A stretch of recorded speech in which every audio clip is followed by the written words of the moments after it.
I will not make an introduction about that extremely important topic. Just I will try to highlight some points where I will encourage your reaction, your open questions, your, I would say, interactive participation to this good opportunity to exchange views.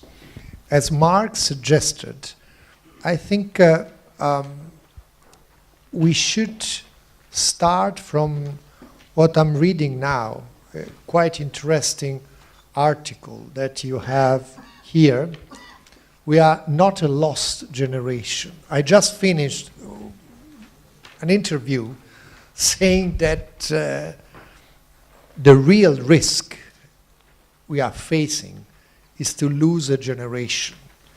And if a generation is lost, we will never regain that generation in the years to come.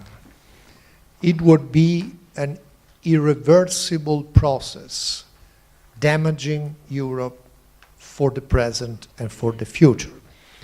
I also said that in some cases, we can have expectations of Europe doing something for the youth, but in many cases, youth have to do something for themselves. What can Europe do? Just to highlight some titles.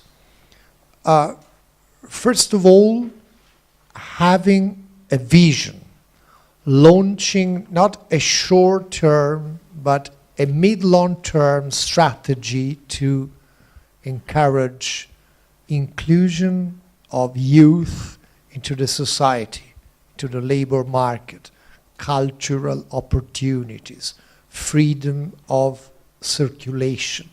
All these have to do with cultural exchanges, for example, people-to-people contact, have to do with a better education, with the quality of education. In all these fields, Europe can and should do something more. It is very important, many of you will know, that the June European Council adopted for the first time a comprehensive strategy to address the dramatic youth unemployment situation in Europe, deciding for mobilizing quite huge amount of money, deciding to promote traineeships or apprenticeships projects in the years to come. But this is not enough. Other titles where I would like to draw your attention are the following to me. We are living in a globalized world, and this globalized world implies open competition and open labor market. You will be having many competitors on the labor market in the highly skilled works and jobs, not skilled, seasonal jobs, everywhere. The young people of today will be facing much more competition than your parents or your grandparents. My generation faced, I would say, quite open competition, but we used to say this Europe is a small club. I was born exactly the year of the signature of the Rome Treaty. My generation lived in a world that did not consider as global superpowers China or India. Now they are global superpowers. And if a Chinese or more likely an Indian engineer gets a job in Europe, you have to face the competition in finding a job with an Indian engineer, which is on the average very well skilled engineer. So the other point is what to do with the global competition that you have to manage, and you cannot, in my opinion, you should not combat or fight, but you have to manage. Number 3, what to do with the idea that many politicians, many institutions, many governments have to invest only on initiatives bearing fruits within the legislature where the initiatives are launched as instruments to get votes, to get electoral supports. Exactly the opposite of what De Gasperi used to say, looking at the next generations, not at the next elections. You have to look at those that are born today, that will be asking for a job in 20 years, not now, when you will be no longer minister or prime minister.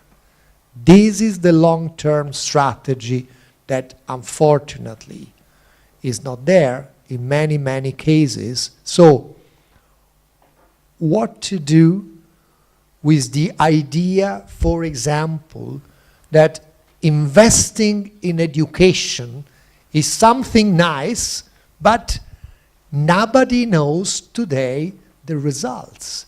It's of course clear.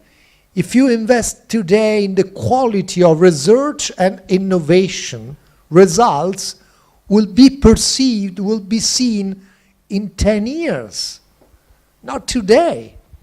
And so, in times of crisis, where very often budget cuts are made on education, on research, on innovation, because if you fund today a new infrastructure, likely the infrastructure will be tangible to the voters and visible in 2-3 years' time. And you will be asking for votes because you funded a very good infrastructure. But if you fund today a long-term strategy of billions of euros for new and higher quality of education, results will be visible to your children, not to you directly. This is the problem of today. And this is another element to be taken into serious consideration. It's not possible to hide that this is the sad reality. It's not possible to say, well, of course it's not. It is. It is the sad reality. My last point that I want to highlight with you, something that also you should do, because I was saying before, speaking to your TV, ICD television, well, when I think about my daughter is 22 years old, she shouldn't be afraid of the future. This is another element quite important, because since your generation is living in a situation, in a society where quite often, not always, but on the average, with many sacrifices, your families can help you there is this feeling that, of course, I have to work hard to find a job. But if not, well, I can be maintained, support, even if I don't conclude my university courses in due time. Well, I spend a year more, well, something will happen. This is a tendency, I would say, it's not the majority, it's the minority of young people, but there is a component in our societies of those that even don't want to find a job, don't study, simply used to live on a day-by-day basis. These maybe are the lost generation. So, what happens in your cases? Is that a perception you have? Are there cases where you look at situation like the one I described? In general terms, what does it mean for you to be afraid of the future? Because I understand very well, if I were you, well, living in a world where the competition is so high, is so hard, where globalization offers opportunities but also serious threats. Well, it's very easy to say, well, don't be afraid of the future, but in reality, is there, in your view, that kind of tendency? Is that one of the elements leading to the risk of losing a generation? Is that one of the root causes, I would say, having this perception that is described here? We are not a lost generation. He explains why not a lost generation, but I ask you this open question. My very last point, what do you think about a very simple question? What do you think your state or your government or Europe can do for you, but what you are ready to do for your state, for your society, for your country? Are you ready to do something for the country where you live or the government or your state? Are you ready now? This is the question, the famous point that in America is asked for. You shouldn't ask what the state and America can do for you, but what you can do for America. This is not easy question. If you don't mind, I will ask President Constantinescu to elaborate, to further integrate what I said in this very improvised introduction just to open the discussion. President. Thank you, Minister Frattini. Higher education is a topic we can talk about either in prefabricated and politically correct formulas, or on the contrary, we can profoundly reflect upon it in an attempt to comprehend not only what connects the two concepts of democracy and higher education, but also what might disconnect them and even contradict them.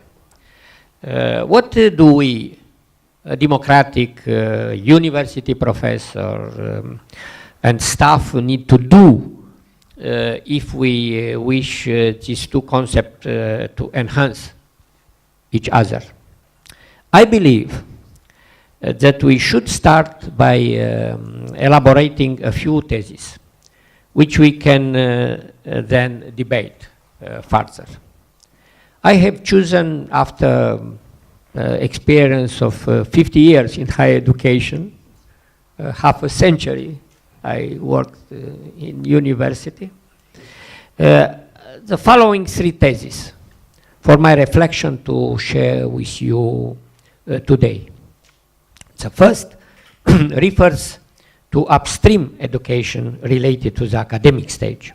The second examines the contribution of universities to democracy in the societies they have developed, amongst meaning the downstream university. So that the third would refer to the universities and their perspective within a democratic society.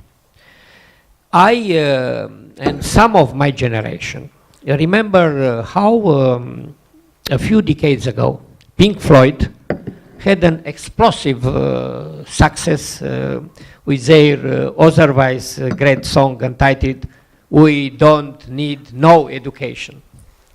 2 years prior, in Paris, young rebel crowds had set cars and police station on fire, but they also destroyed Parisian university buildings, starting with the Sorbonne, a symbol of the Republic of Philology in Europe and the entire world.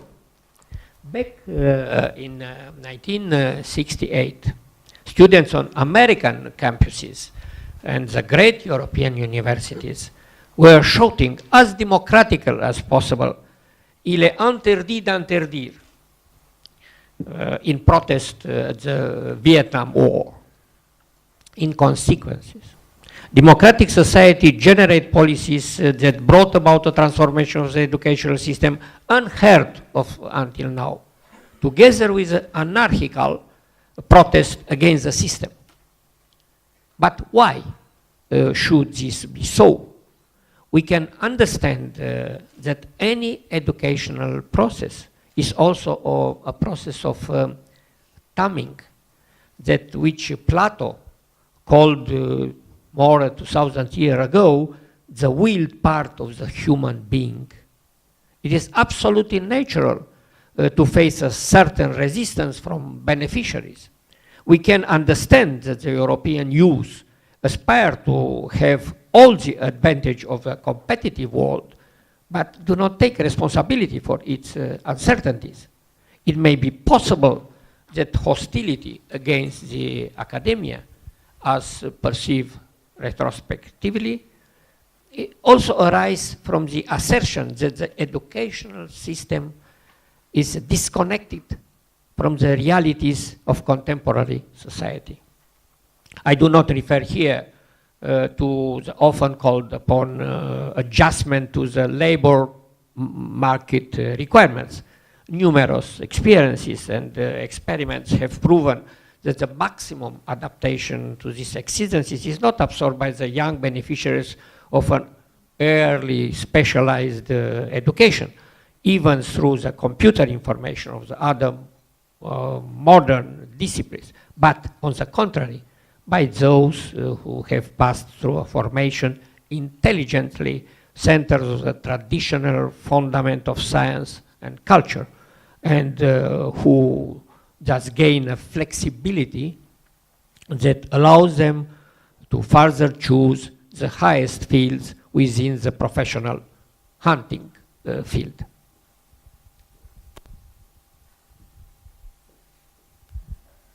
So, thank you very much. Well, how to proceed, Mark? Maybe we can encourage those that would like to take the floor to do it. Don't be shy, please. Frattini, we have other speakers from the ICD. They are listed just behind them. Okay. They are waiting to say something. Okay. Nazar, Dr. Nazar Al-Baharna, please. Where's the Nazar? Oh, it's on my left. Nazar, please. I'll be very short because I want to give also the opportunity. Give the opportunity for the others to speak. Um, I'll have a sort of bullet points. And these, if I would have addressed, I'm addressing mainly now European young leaders that will be hopefully the leaders of the future. So in that respect, if I would address some people in the Middle East, my address would be different. But my address to you is the following. There is a saying by Einstein that in defining insanity, said that insanity is trying to do the same thing again and again and again and accept different results. The message here is that the way that things are progressing now, we're addressing the education and training in the same manner for a generation that's going to face a different world and different challenges. The challenges that we have faced in my age is different than the challenges you're facing and different the challenges that the others will face. What concerned me, for example, when I look at the way the focus of training and the focus of a bringing of leaders. I don't know whether some of you saw The Apprentice, for example. The Apprentice is a famous American sort of a program in which they bring people to contest and they find the best person or best group to manage as managers, and then they're given some sort of prize, etc. Now, if you look at the program is focusing on how to cheat the others, how to lie, and how to survive using all these techniques. So you'll see that there's backstabbing. The head of a group will say, no, it's not my mistake. If there is a mistake, it's the mistake of this person, and that person will say the mistake of the other person. They will compete. Anyway, the objective is that they get the work, regardless of what means they use. The messages. When I was in Singapore, we tried to choose the best training institute. And I would say this is one of the top teacher training institute in the world. It's National Institute of Education in Singapore. They said the way we bring our people, the core of it is the ethics. And around that is knowledge. It says knowledge, you can gain it. But if you don't have that ethics, then all of that is no use. So the third bullet, entrepreneurship. I think in every individual, every young person, there's an entrepreneur inside him or her. We have to bring that entrepreneurship. And I think the future is more than just getting a job. Jobs will not be available. What we require, more entrepreneurs that could create more jobs. Because jobs, the competition will be very high, and there will be, things could advance. Our focus should be more on creating more entrepreneurs, and those entrepreneurs, even if they get a job, they should aim at becoming more entrepreneurs.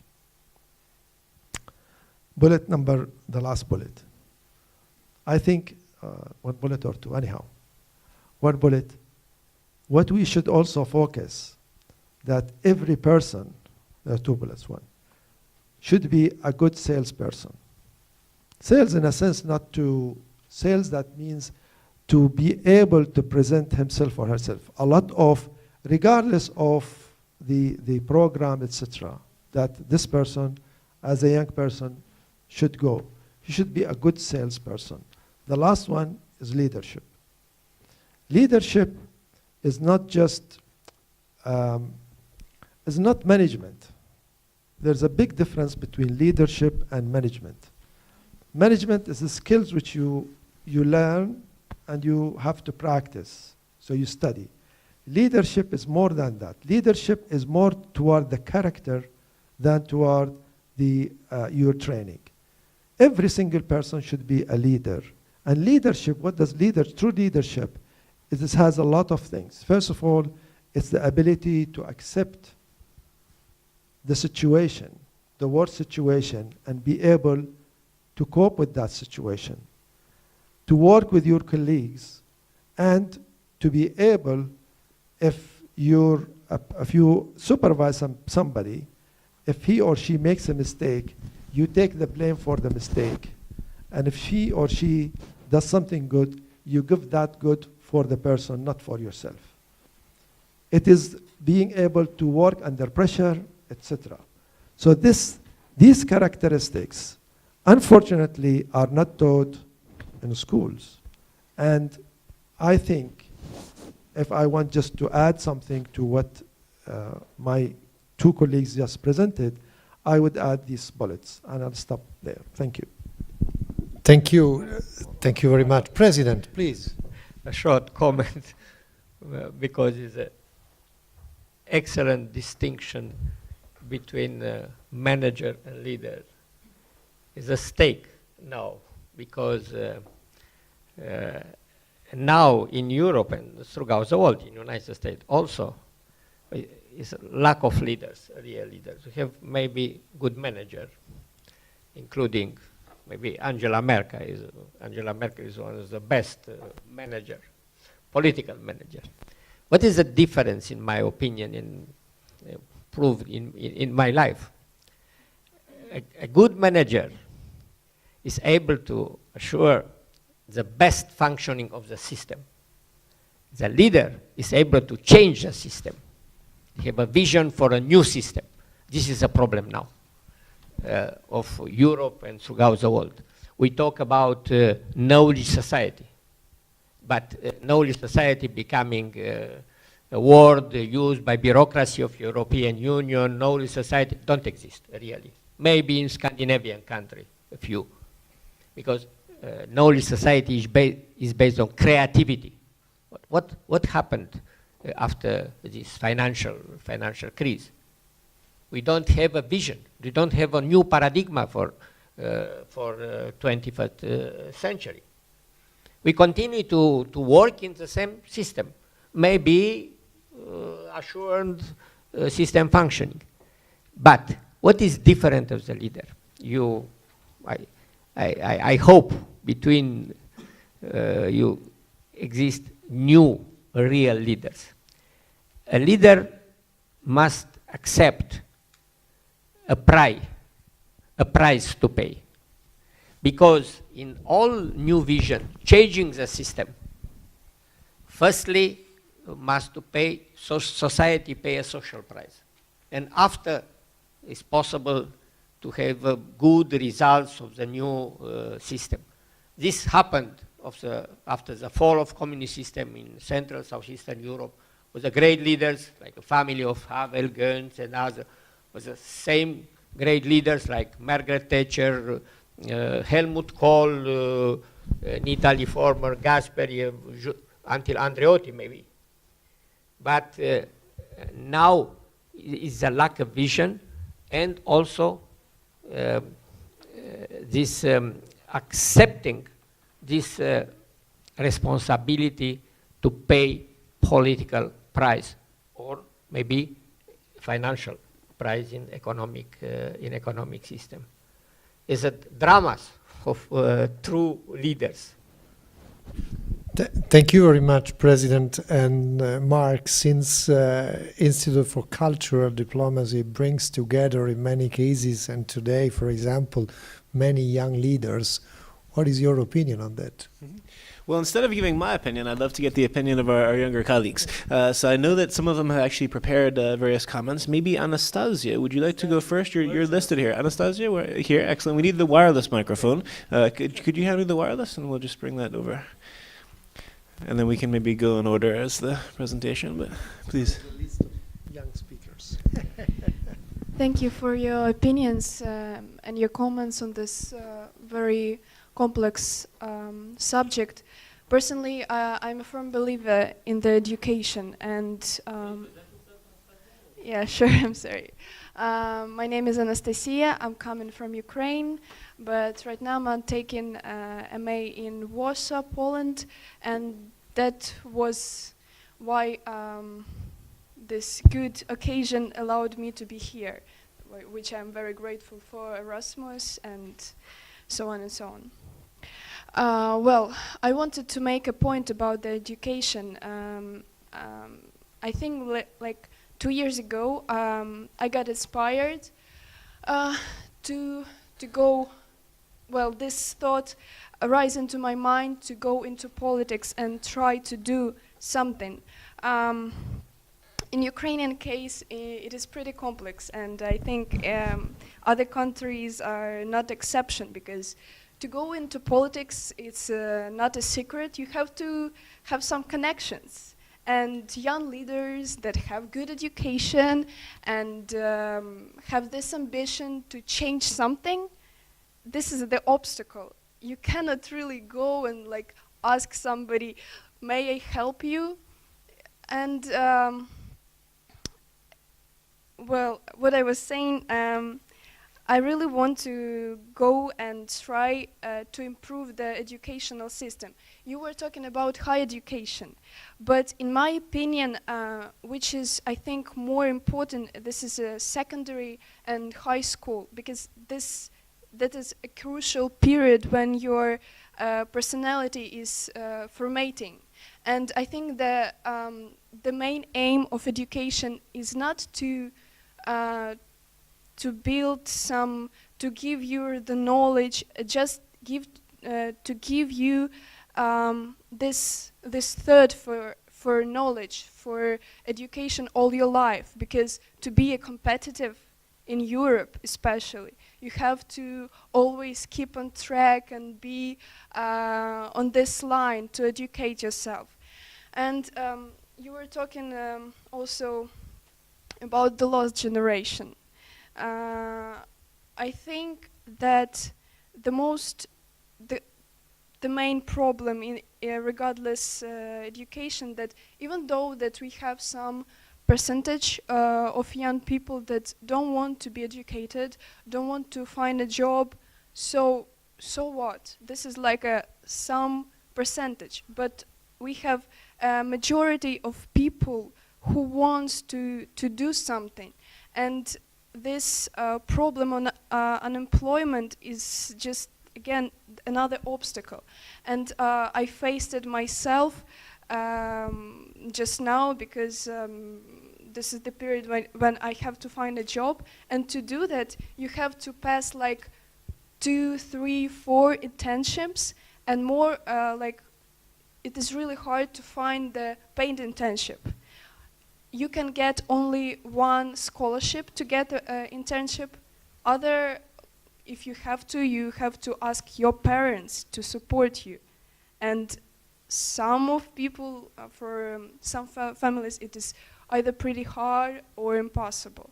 So to conclude my big speech, I'm sorry, I got a little bit passionate about this education, because it's really the thing that disturbs me. I wanted to ask, is it possible, or do you have any perspective, how could politics influence this situation to help young people who really wants to do something to get this opportunity to have traineeship? Like yesterday we were talking with a very interesting man, and he told that his idea is to encourage companies to provide this just some salary to be able to live and to eat while you having this training. So my question is, how do you see that? How can this can be done? Thank you very much. Thank you, Anastasia. And now I have on my list Anita Ripic. Who is Anita? Anita. Yeah, is hello. I'm Anita, and I come from Slovenia. So I have a remark on President Frattini's notion that we were kind of scared of the competition from other countries. I'm not scared of them. I'm more scared of actually technology, because technology is kind of lowering working positions. So instead of having huge enterprise with a lot of working positions, we have huge enterprises with, well, lower, I mean, not as much positions as we should. And also the notion that retirement age is getting higher and higher, and there is no place for youth. We have to wait long time. So I think that's one point to get this lost generation in, because usually people are just getting tired of waiting, and they start to do, like, they live with their parents. They just don't feel the need that they have to do something. And also, I see this, I mean, there is no connection between some of educational fields and the need of the labor market. There is too many schools, for example, in our country, there's too many schools for economy and no need for economists at this much. So basically that's my remark on what am I scared of. Thank you very much. I have in my list Anya. Okay, so my name is Anya and I'm half Croatian, half Slovenian.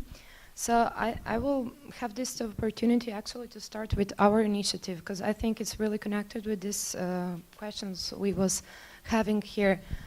So for example, I'm having here one quotation which is from Franklin D. Roosevelt, which is, we cannot always build the future for youth, but we can build our youth for future.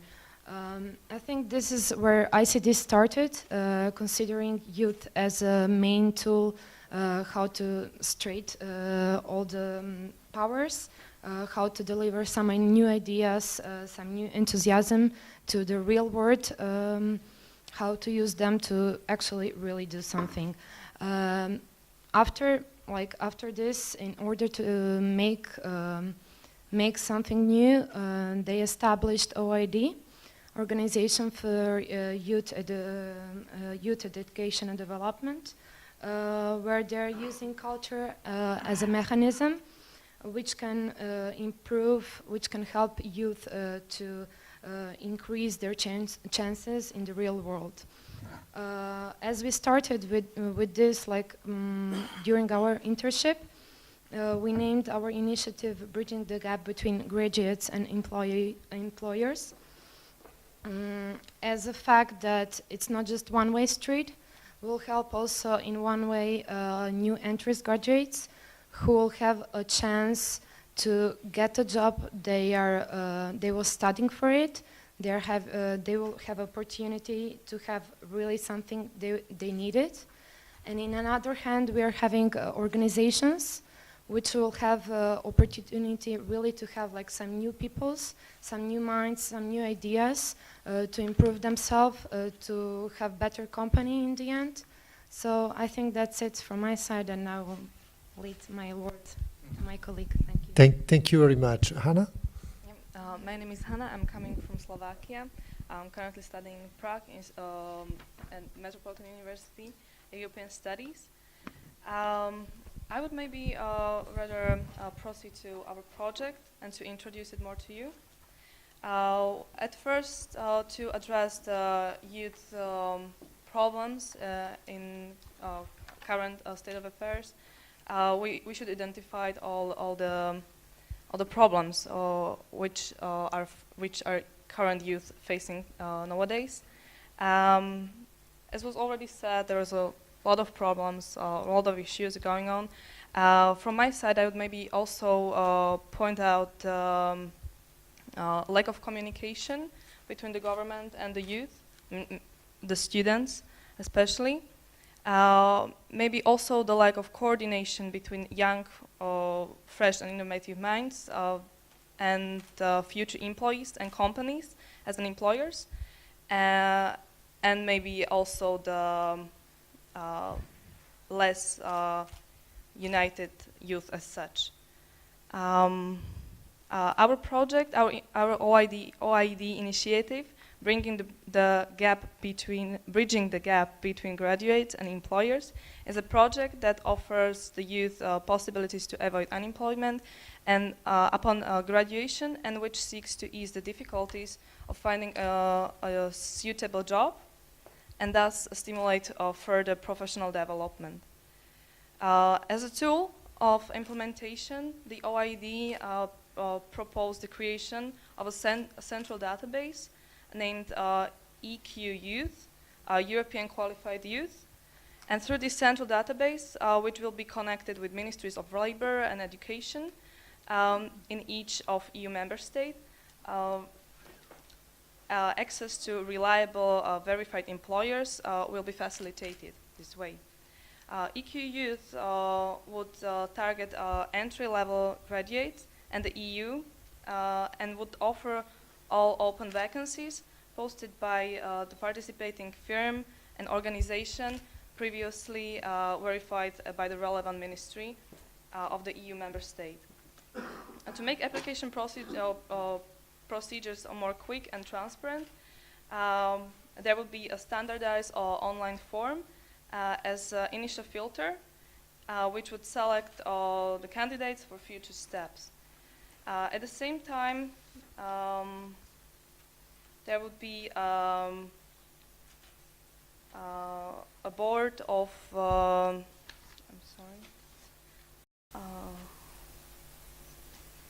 a council of human rights resources specialists, which would filter the application according to needs of employers, and thus providing firms with a skilled labor force with qualified qualities they actually desires.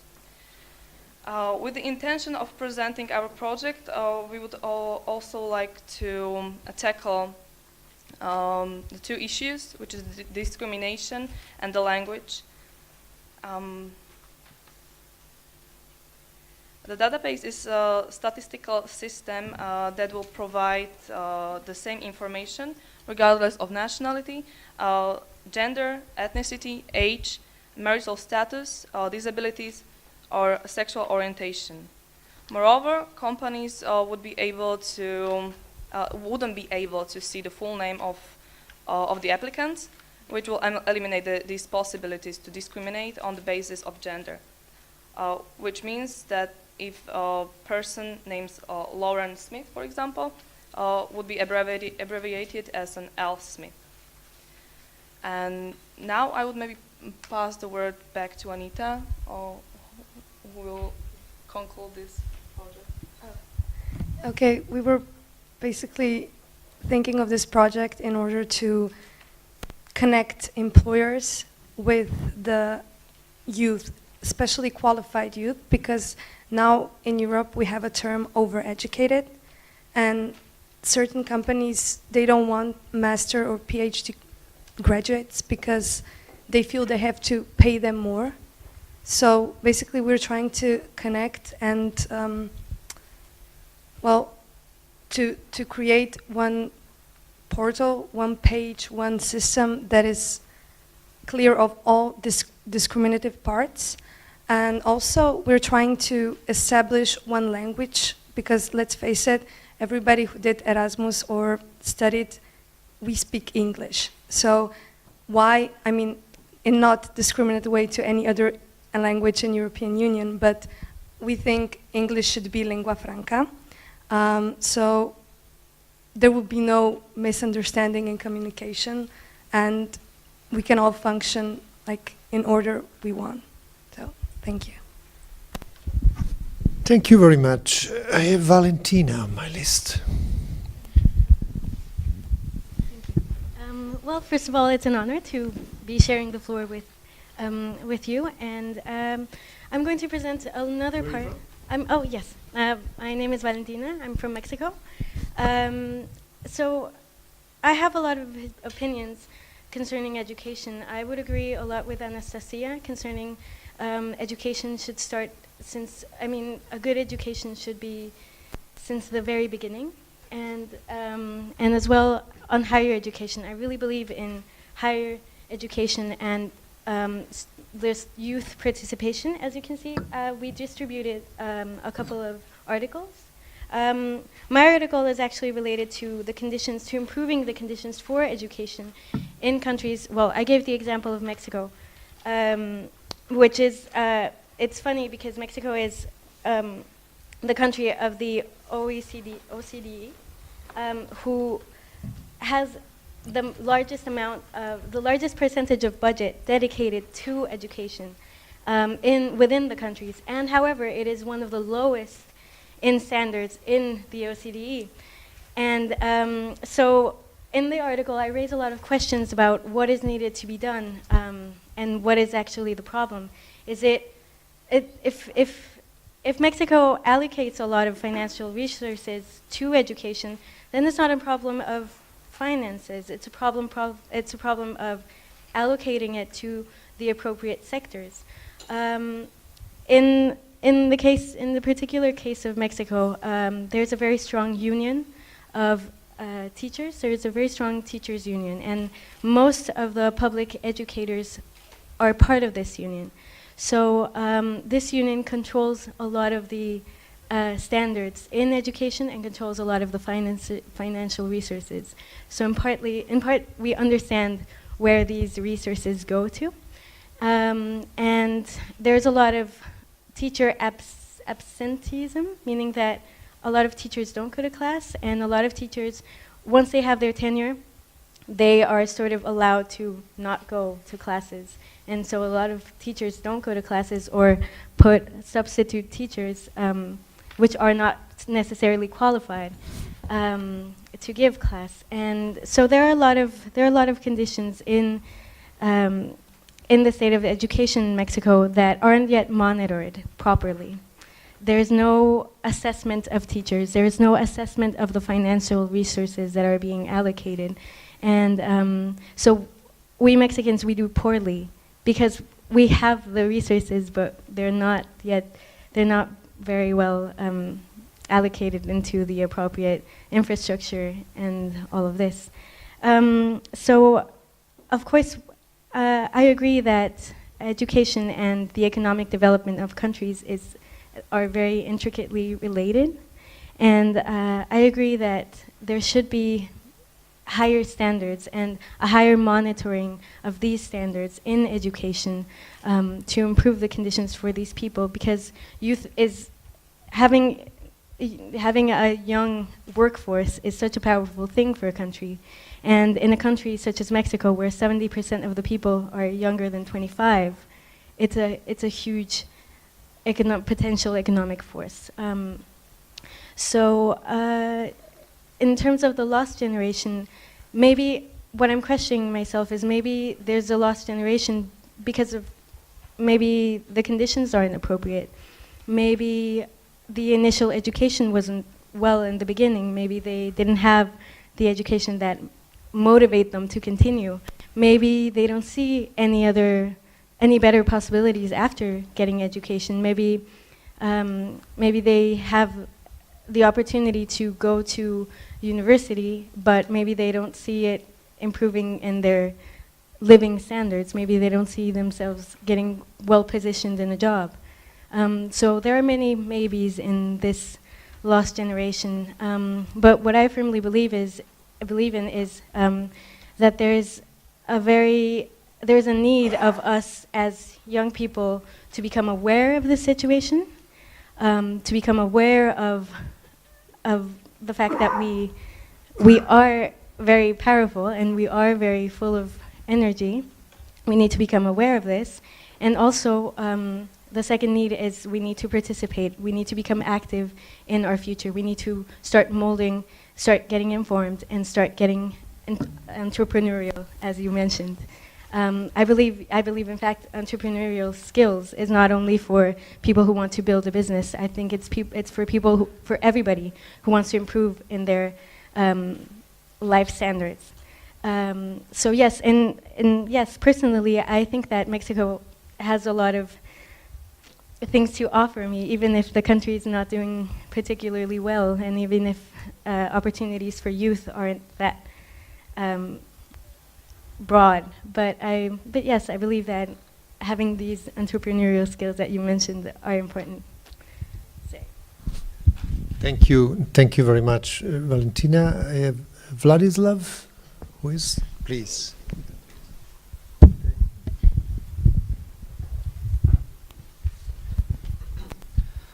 I am Vladislav Strnad. I am from Czech Republic / Bulgaria. I study in the same university as Hannah here.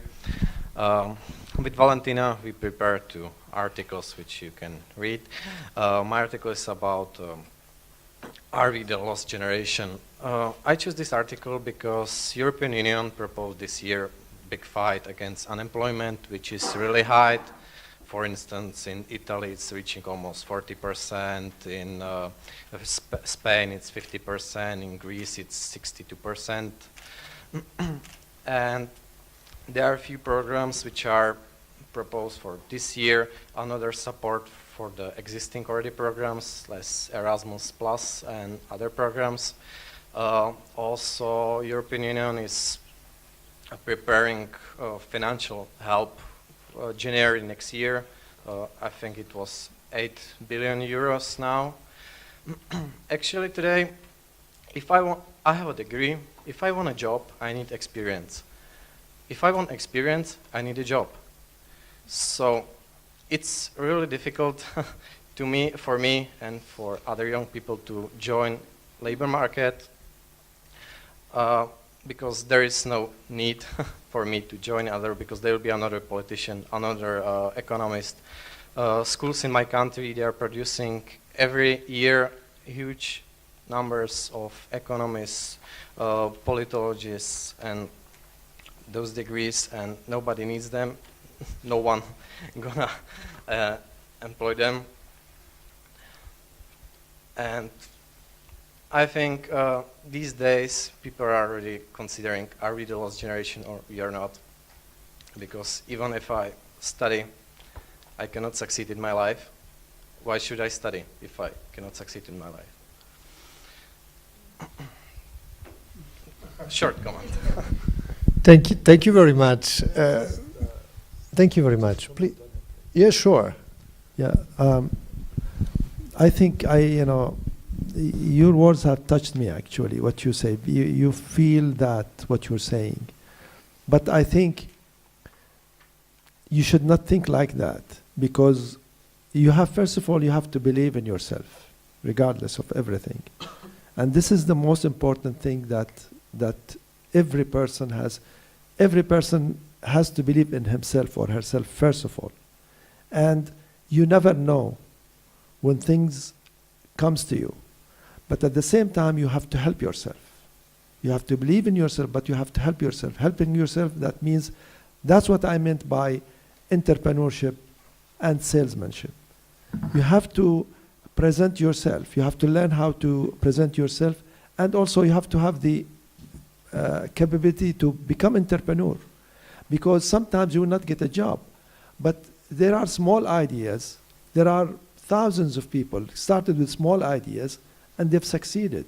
So you have to believe in your capabilities and also that no matter what, how the world looks not good, still there is still a chance for you to survive.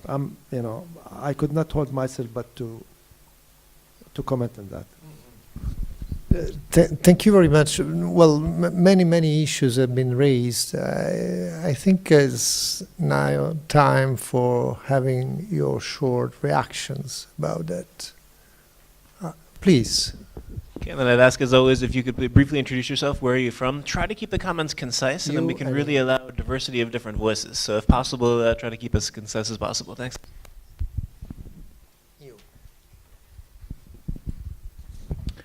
My name is Suren. I'm from Armenia, and I have several comments concerning my colleague's opinion about the labor market. I have been working since I was 15 years old, so currently I'm 22 years old and I already have 7 years of experience. I was educated as an economist but I'm always seeking for something new. So that's why I diversified my knowledge. I started working in the sector of art and culture. Then I moved to the sector of insurance and then banking system, legal regulations, and currently working in import and export sector. I did this all for me to become an entrepreneur, because just becoming a narrow specialist in one in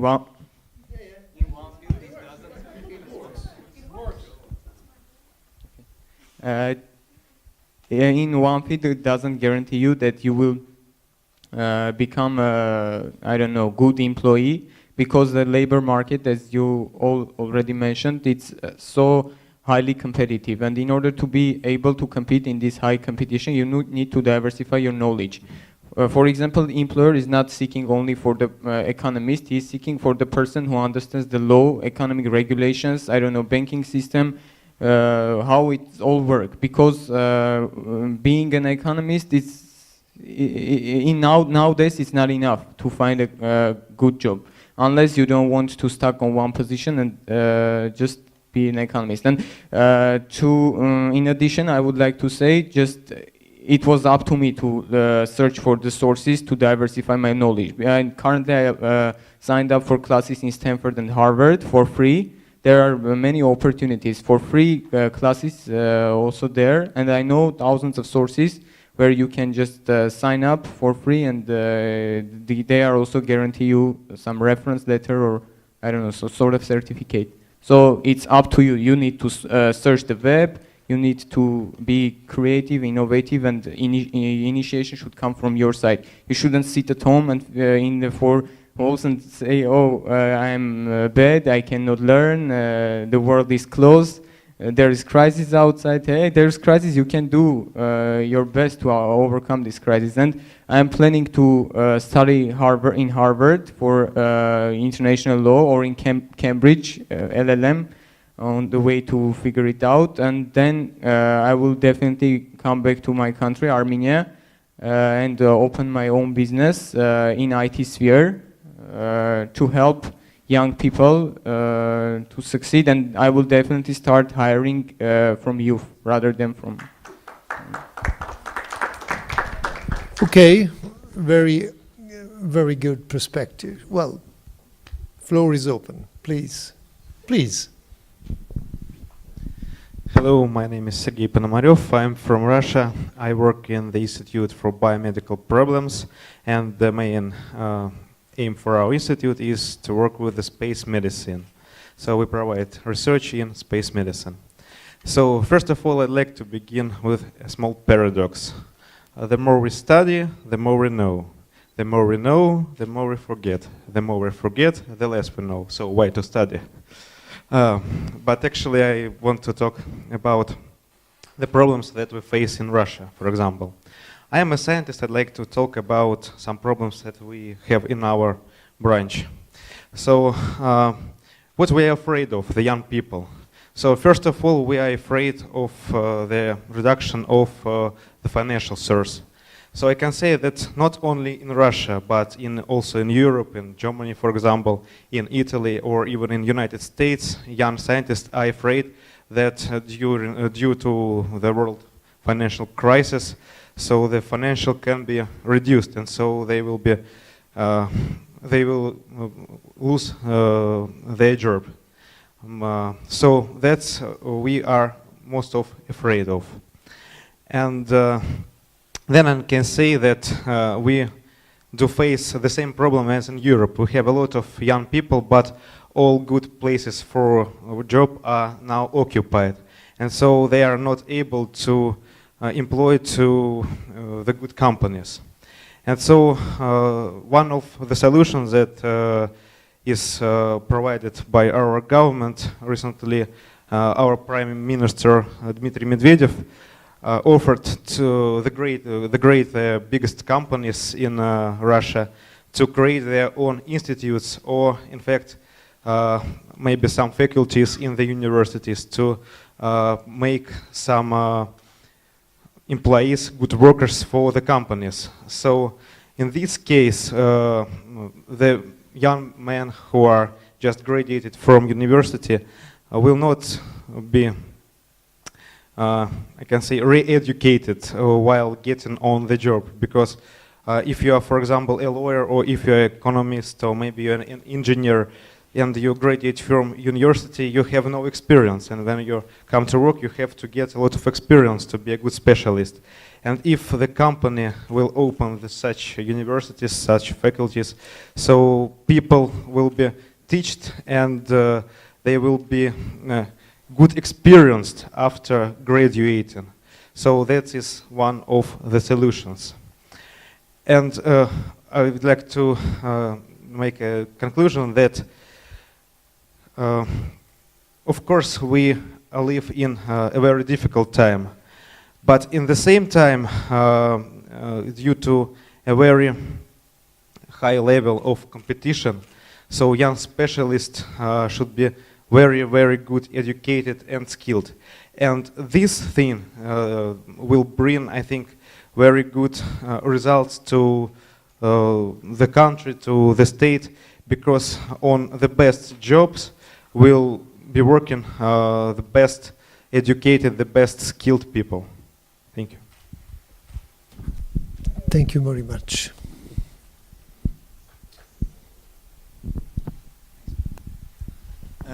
I'm David from the Netherlands. In the Netherlands, it's made very unattractive to take a second studies. So, well, we do need economists who also know the law. However, if you did first a bachelor in economy or in law, you have to pay a higher tuition fee, which is about 10,000 euros a year, for doing a second bachelor's. The same is also with the masters. You can only do one. If you do a second one, you pay far higher tuition fees, except if you go abroad. Thank you.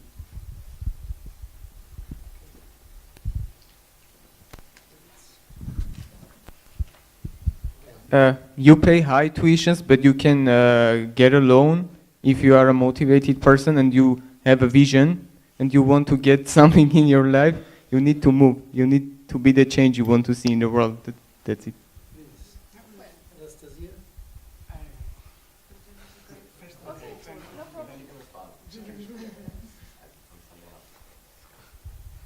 Well, I believe in this motivation and ambition, but what about, like, personally in my country and from my experience, when you're studying and you're starting to realize that it is actually not your way and you want to change your studies. And in America it's a big issue because people get in loans to take the degree, and at some point, like in a year or two, they understand that it is not what they want to do, but still the tuition is paid and they have to continue, and it's like, it's a mess.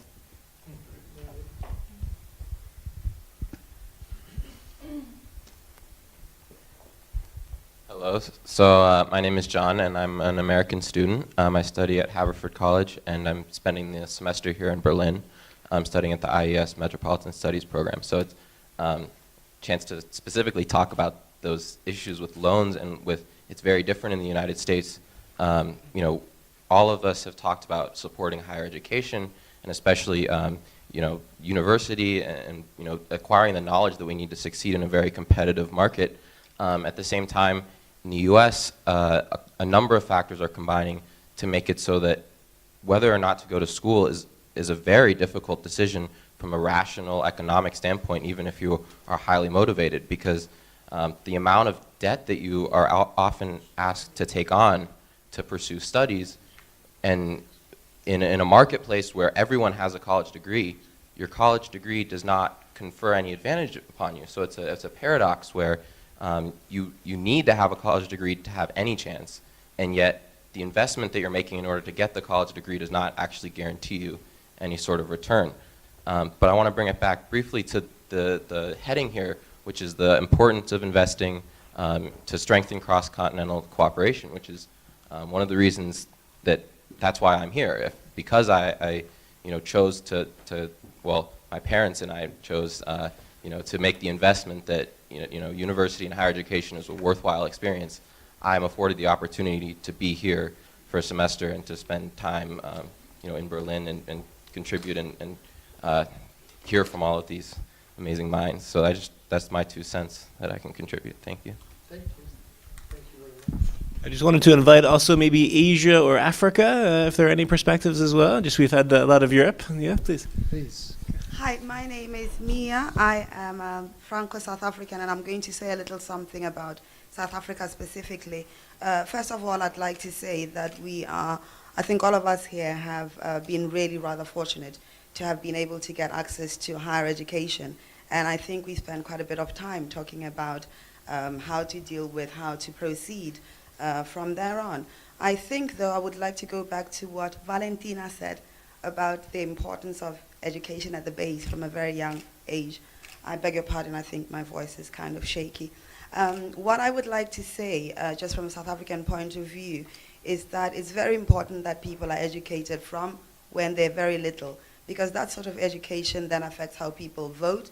It then is linked eventually with poverty, and I would stick my head out and say potential conflict. And this is purely on the basis of what is happening in South Africa with the current government. I think because of a lack of education, people have voted in the wrong crowd. People are now in a worse off situation than they were. Again, I'm taking a huge risk here. Back when they were living under apartheid, and I think if people had been taught from much earlier in their lives just how to think logically, even without thinking about where they're going to end up in their professional careers, things would be very, very different. And I would like to also add that just because it can lead to the examples that I've made about poverty and conflict, the international community should perhaps be looking at the education systems all over the world, because some of the problems that we do end up with, civil war and all of that, are really linked to education at the base. Sorry, thank you. Thank you very much. That's why, because schooling doesn't equal to education. Most of us can attend school, but we don't receive education. Dante, introduce yourself too. Yeah. This is Dante, working for the ICD. I'm from Greece. And I believe that the biggest problem is schooling. And we don't receive, most of us haven't received education. I think that I haven't received education.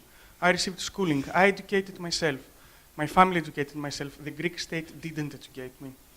And most of us, I think all of us here belong to the rich part, the small rich part of the population of this planet. We forget that some people don't have internet, computers to search for a free program at Harvard. It's not about only what you want to do, it's about what you're being offered. And that's a global problem. It is. It is.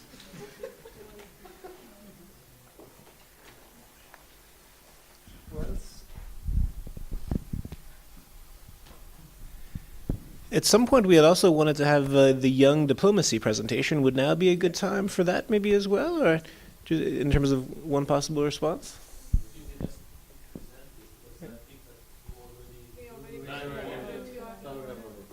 Okay.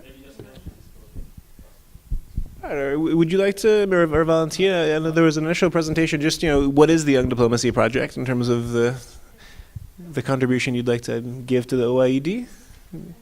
Valentina? Or? You can contribute as well if you feel like it. What the Young Cultural Diplomacy Project is a biannual publication of perspectives of youth, of young professionals on different subjects, on different on different subjects, different current and important subjects in happening in youth, in global youth. So basically, our articles we contributed to this publication, but we actually also our colleagues contributed to it, and yes, this is just to develop a further discussion on issues that are important to youth, and a further discussion on the importance of cultural diplomacy in youth and in global youth problems. So yes, I don't know if you would like to say more about it. I think you covered it all. So. So the Young Cultural Diplomacy actually is a quarterly publication, and it's one of the projects that we offer also, as we have interns every 3 months to get involved. For example, in June we had a publication focused on visions of Europe, and now we had another publication, and in December we will have a new one.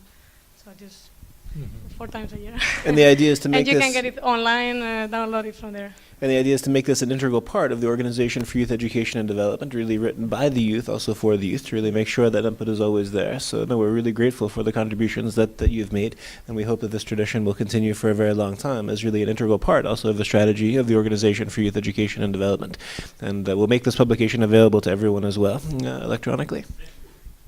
Next week, okay? You'll get it in your inbox. And if in the future any of the people that comes to any of the old participants or young leaders want to contribute somehow to this publication, you can for sure apply for this and send us an article, or you can talk to us. Yes. Well, thank you very much for what you said and the issues you raised. I wouldn't like to make any kind of conclusion, just a comment. I was really touched from what one of the last speakers, our Greek friend, said. We used to talk about higher education, how to change job, flexibility between being an economist, becoming an entrepreneur. We should be paying much more attention to the large majority of the young people in the world that live in poverty, because these are the majority, the large majority. You are the lucky minority, as somebody said. Well, I think if there is a real important mission of culture, is social inclusion, is bringing closer to those that are lucky minority as many as possible belonging to the poor majority, the rest of the world. This should be one of the core missions of cultural diplomacy. Culture has a social meaning, deeply important social meaning. Through culture, we can promote people-to-people contact. And through people-to-people contact, we can much better integrate or reintegrate those that feel excluded. Not only in the poorer countries, also in the rich countries. Many of you mentioned those that even don't want to find a job. In many cases, they feel frustrated, they feel excluded. In many cases, including in my country, which is not a poor country, it's a European country, there are those that are graduated, but they accept some very, I would say, to work in the black labor market, in the black. They work illegally. And of course, their job is really underestimated, underpaid, but they accept. And they accept because they feel frustrated. So I think what should be one of the missions of culture and the cultural institution or the so-called civil society is to reach to these people, to try to reintegrate in a better perspective. What you said about be confident in yourself, this should be one of the missions to be encouraged by good examples, by important efforts. If somebody succeeded, you can succeed as well.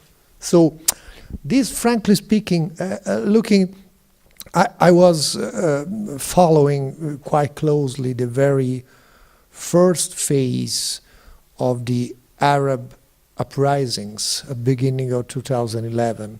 As Italian foreign minister, I visited Egypt. I've been in Tahrir Square in January 2011 with 100 or 1,000 people in the square still there. I met many that are like you, young graduates, students, young people. And many of these people said, we are asking for human rights, yes, but first of all, we are asking for dignity. Dignity is the precondition to enjoy personal rights, fundamental rights, is the precondition to build a new, better future. And I was really shocked by so many that said to me, we are completely hopeless. In that country we live with $1 per day. We should be hopeless. Nobody can help us. These are really close to be a lost generation. And if we talk about Egyptians, these are 80 million, half of them under 24 years old. So this is what should be matter of serious concern for us that are a lucky minority in this globalized world. This is an element that I would like to stress because many of you touched upon important things. One thing is how to prepare to make a choice. What Anastasia and others said, if I change while studying, because maybe what is important is pre-university, I would say, suggestions and advices and preparation to make the right choice.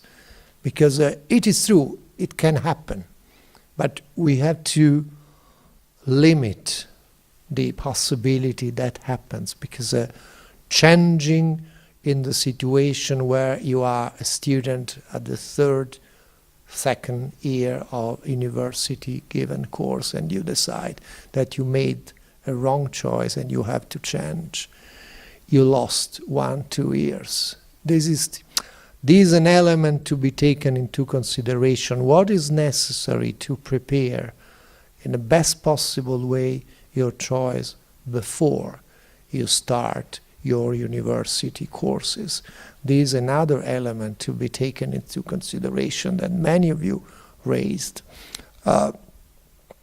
Not everything can be done by the state, by the, I would say, the government. Much has been done and should be done by the private sector.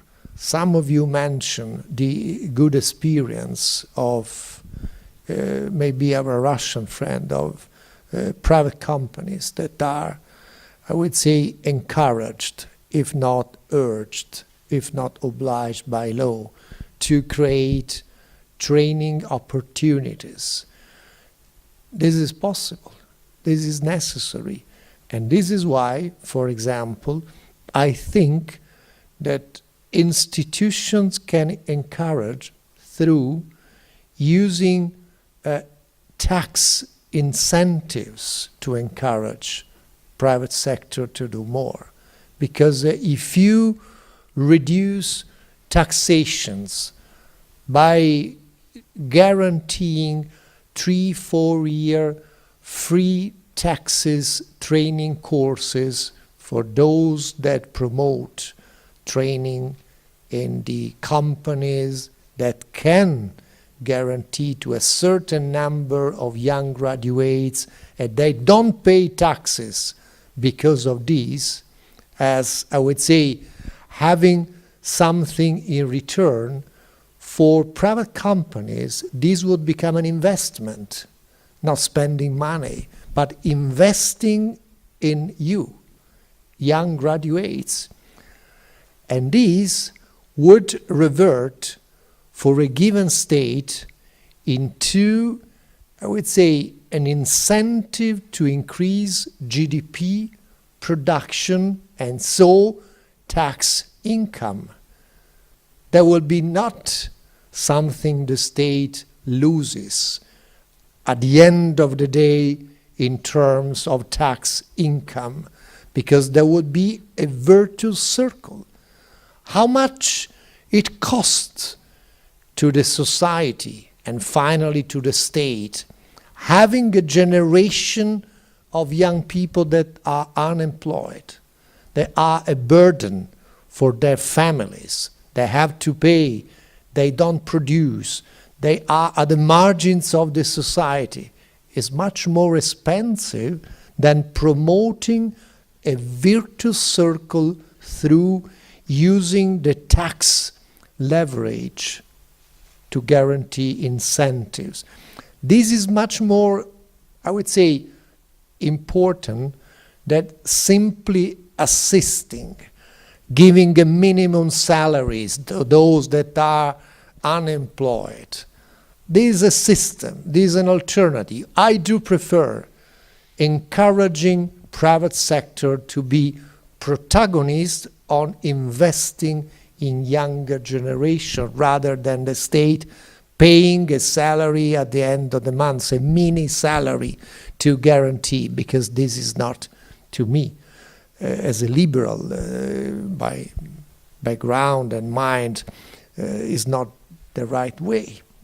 So these are some ideas that have emerged, but please be very attentive to what happens in developing world, because you like or not, during your generation, you will have to manage situations of crisis coming from the rest of the world, which is the majority.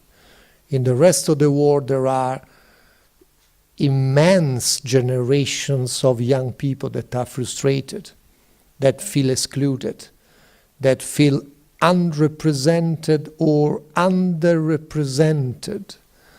What is happening in those states where younger generations are falling trapped into extremist incitement because they feel outside the society? Only those that propose a theocratic, extremistic approach can be, I would say, attractive. And this is a tragedy, because this is related to education, is related to culture.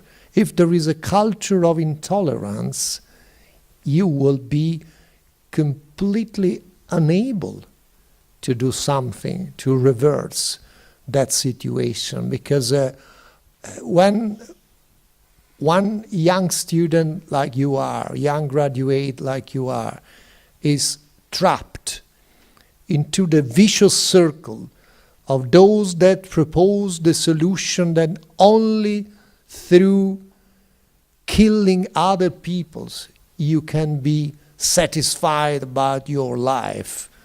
This is irreversible perspective. And how many people like you are in the rest of the world, in Africa, in Asia, in countries that unfortunately would deserve much more attention from this minority of the world, which is a lucky minority. So these are open questions. Nobody has the answer, but let's bear in mind that outside this nice place, there is a world which is completely different from the one you have in mind as your normal perspective of getting a job. Completely different. Well, thank you very much. I think that was an excellent way of bringing together the wonderful perspectives and exchanges that we had. And I would maybe take this opportunity to ask you all to help me in expressing our sincere gratitude to the chairman and the moderator of the panel discussion, President Franco Frattini. Thank you.